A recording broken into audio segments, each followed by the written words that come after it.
Այսօր իմ տաղավարի հյուրը երգչուհի Դիանա Հարությունյանն է։ Պարտությունները իրոք իմ կյանքում ավելի շատ են երևի եղել, քան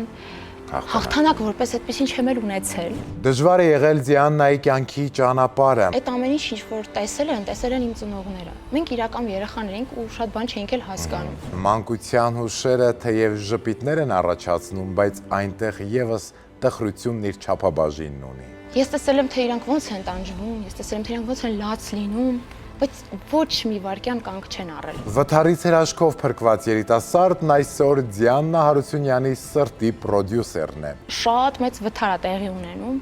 ու փառք Աստծո Արմանը հենց այդ խոշոր վթարից փրկվում է։ Ով է նա։ Արմանը կարծես ես լինեմ։ Ես տարբերություն չեմ տեսնում։ Շնորհակալ եմ։ Ահա այս խոսքերն ամեն անգամ արտասանելիս Դիանան չի կարողանում զսպել իր արցունքները։ Ում է նա շնորհակալ։ Ես շնորհակալ եմ բոլորին, ովքեր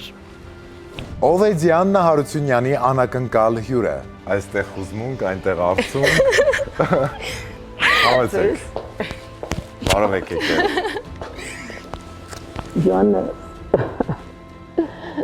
Դիաննային ուղղված նամակի բովանդակությունը շատ հուզիչ է։ ամեն մի խոսքս ցանկությունս հղում եմ քեզ անսահման կարոտի զգացումով։ Լավ էլի։ Խոստովանություն, ուրբաթ օրը, 22:30-ին